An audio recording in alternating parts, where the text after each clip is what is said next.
Happy freaking Monday. Welcome to a weekly reading vlog. We are bringing back the weekly reading vlogs. I haven't been doing them, obviously, in quite a while. So let's get into it. I read a lot. I read at least a book a day, usually. And that is purely because I do a lot of audiobooks. So a lot of this vlog will be filled with audiobooks because a lot of my reading at the moment that is like physical, either on my Kindle or like a physical book, is usually saved for other videos that I have going on at the moment. All I know is that I have just started Restitution by Lee Rivers. I've got this on audio as an audio arc from Muscle of Audio, and I am devouring this series. I haven't been so enthralled by a dark romance series since the Lords series. So Lee Rivers is doing something with this and I am obsessed. I can't talk too much about it, obviously, because it is the third and final book in the series, but this is a story about Cade and Stacey, the best friend's brother. Constantly, like, things kept stopping them, and they're just like, they had a relationship in secrets, and all these dark things keep happening to them and dragging them apart. I truly have never read a book like this before in my life. Like, it is insanity. It is so good. So fucking good. I'm obsessed. So well written. It's dark, but he's like mean and broody, but he's also just like so down bad for her. The perfect book series for me.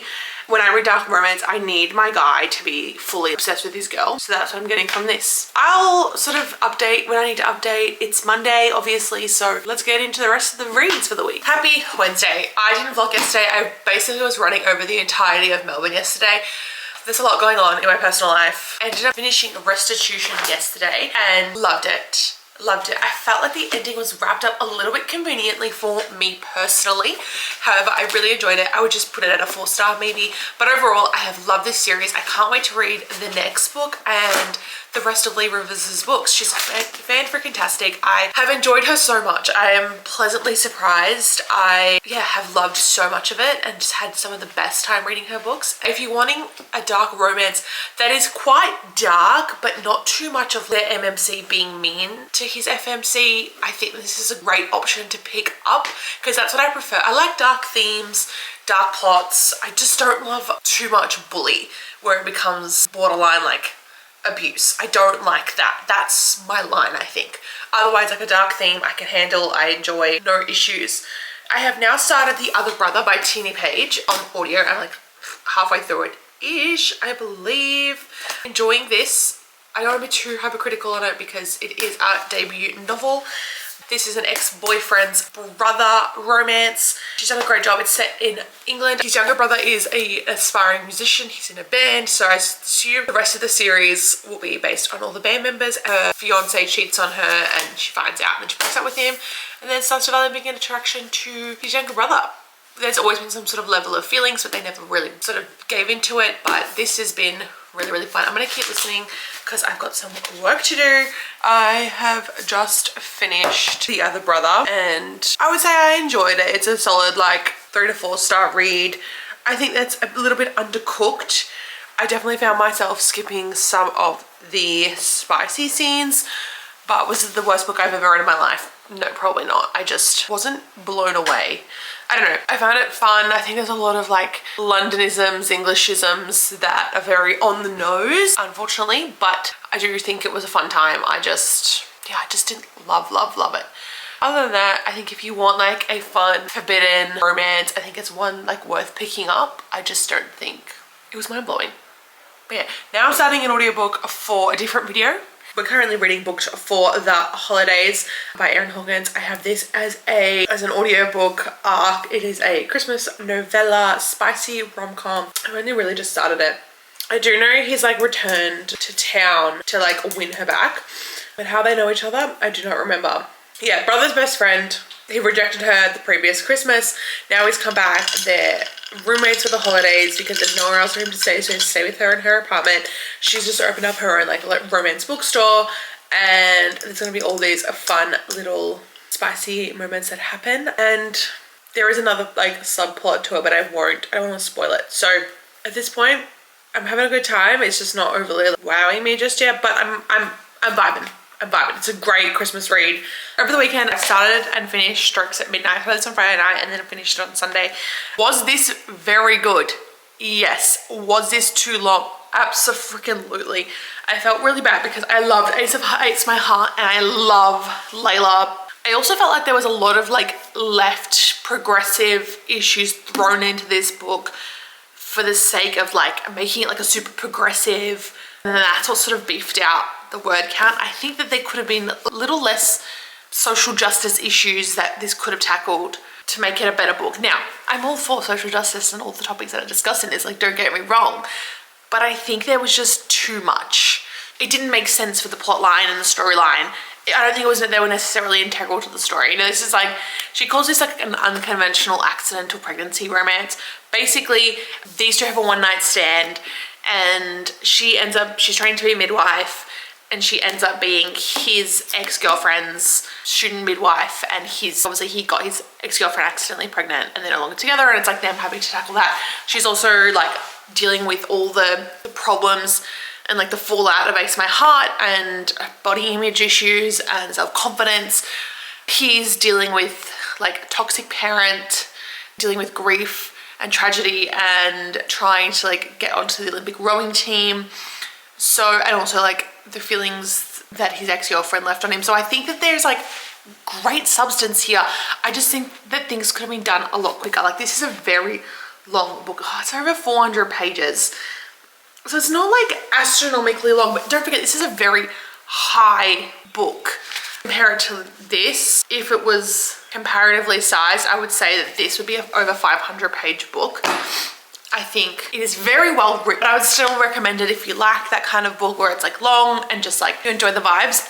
I would recommend it, but for me, it wasn't a major winner. There's no way this was gonna get a 5-star given how long it was. Like, the fact that the audio book on 3.5 times speed was like 4 hours long, that tells me that's way too long. Like, on 3.5 speed, a romance book should not be longer than like maybe 3.5 hours. It really depends. I'm really struggling with long books. I have been for a long time. I don't have the patience. I don't have the bandwidth to be like dealing with unnecessary filler. I feel like I'm bashing this book more than I should be. I loved Amanda's journey. I loved her journey to self-discovery and self-confidence. I loved Levi. He is the perfect quintessential like MMC that I adore. I have now started In Silence and Submission, a Dramani fanfic. I love a Dramani fanfic, and I think I'm just in the mood for it. This is a short, sweet one. I am listening to the podfic on my phone by ETL Echo. So this is like after the war, it's like, you know, they've done their 6th year and it's like a different set of dynamics. Ginny is with Theo. Harry is with Pansy. There is beef between Hermione and Ron that something's happened. And Hermione's like dealing with all like the trauma of the war and how that's going to unfold. Draco's like just coasting along, like they're all in like one big friend group. They're at Ginny's house one night having a game night, and then something happens and Draco gets all Dom-like on her and says, sit down, good girl, like, be a good girl. And she was like, yes, please. And so now they're going to embark on a Dom-sub relationship, sexual relationship. And obviously that's going to unfold into a romance.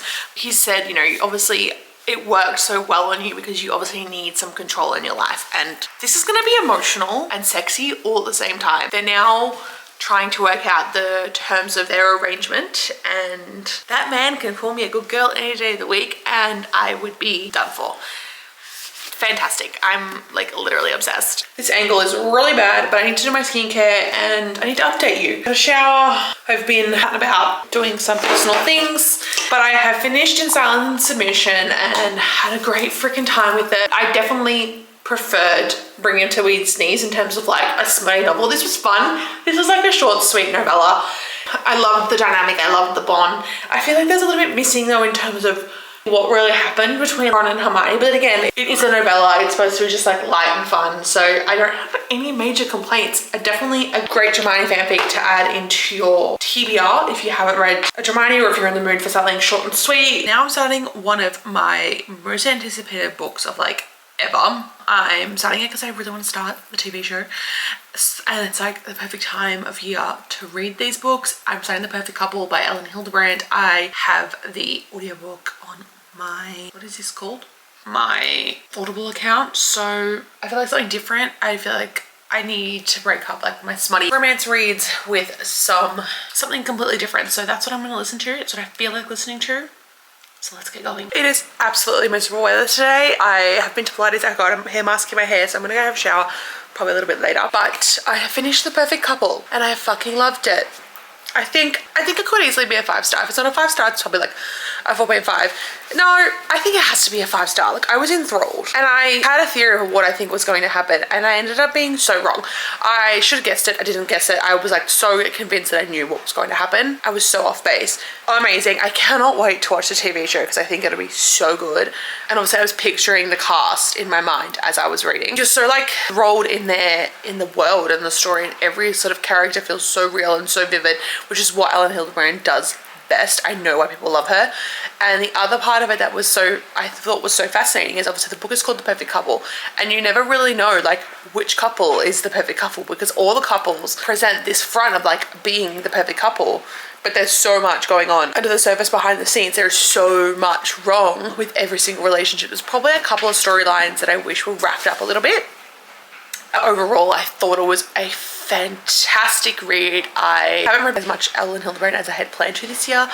I will be devouring even more coming up. And now I am getting into Secret Kisses, which is a recent arc. This is by Layla Hagen. I've enjoyed her books. They're fun, easy reads. I don't know anything about this, so once I do, I will come back. Okay, it's a few hours later. I've showered, washed my hair, done all the things. I have 3 hours left of the Secret Kisses audiobook. I am thoroughly enjoying it. I am over halfway, 60-something% of the way through it, and I'm just having a good time. I'm vibing. I have been like watching Selling Sunset intermittently throughout as well, because the reunion is tomorrow and I like need to catch up.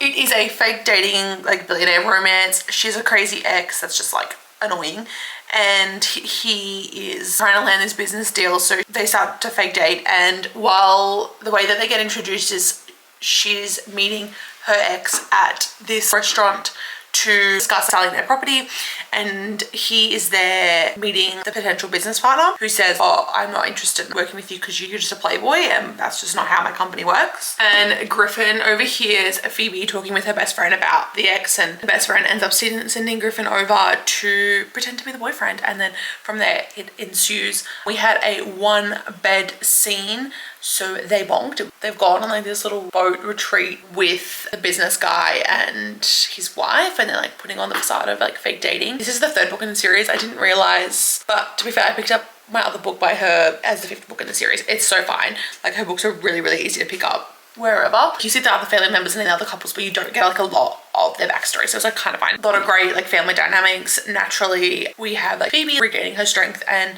becoming a boss ass bitch, and I love it. She lost herself to her previous relationship and now she's just becoming this really powerhouse character, and I am obsessed. I have no complaints. I should finish this evening. It's the next day. I've worked, I've showered, I've done all of the things. Now we're just doing my skincare, getting on with the day. But I finished Secret Kisses just before and it was really, really good. Solid 4-star read. They're very fast-paced romances. If you don't like fast-paced romances, I would say it's probably not for you, but there is so much packed into it. Quick romances, no third act breakup, which obviously is always a winner for me, and I literally cannot complain about it. I'm definitely very keen to see the rest of the books in this series, the ones that should come after this and the ones that came before. Definitely like a new author author for me, a new comfort author. I thought it was good fun. I loved the ending. I loved the way everything was wrapped up. I thought it was super sweet and wholesome.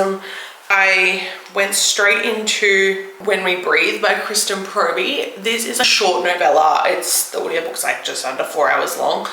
So I'm just gonna keep listening to it now in a second and do some ironing. It takes place after When We Blush, or the one before. I can't remember which one she said at the start of the book. But it's about 2 men that are in a committed relationship and they bring in a third who is a female, who's one of the sisters, and her best friend is like cousins with one of the guys. So we've just started.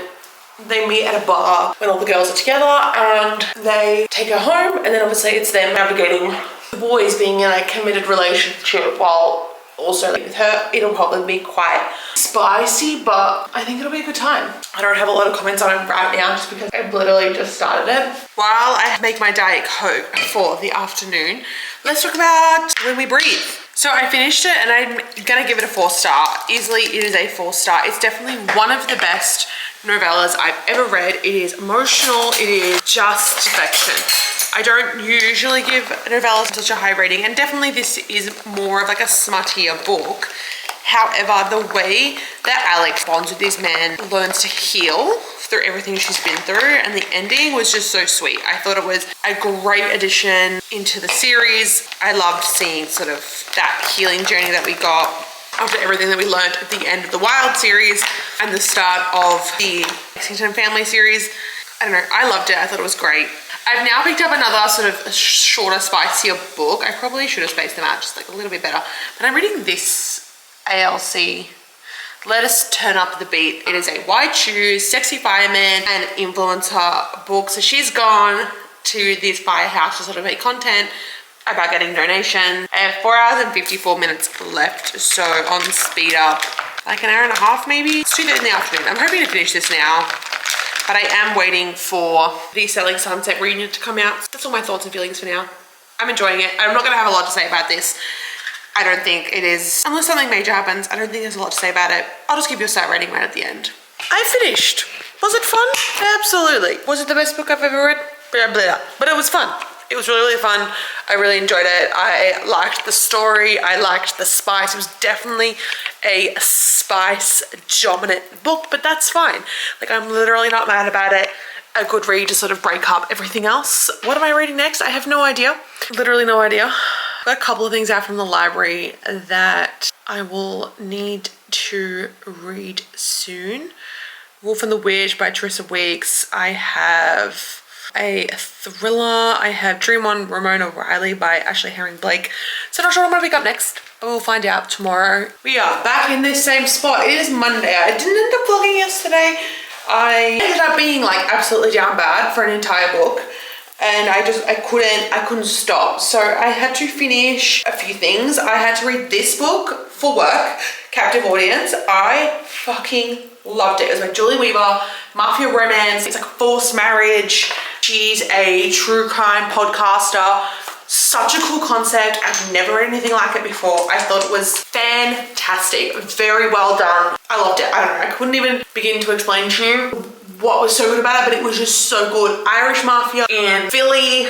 I can't wait for the rest, and I need to dive back into her previous books. I loved it. But then after that, I started this audiobook, which was What Lies in the Woods, and I listened to that through the library, and this is the wrong order, but that's fine that I'm putting on products. Thriller, like mystery sort of thriller. I would say more mystery than thriller. But it's about these 3 girls that get attacked, well, by this one girl that gets attacked, and her best friends and her are all connected to this guy. They send this guy to prison. He ends up being announced dead, and then all these things are happening, and it's like, oh, maybe he didn't actually do it. Maybe it was someone else that hurt her, and they're investigating what actually happened all those summers ago.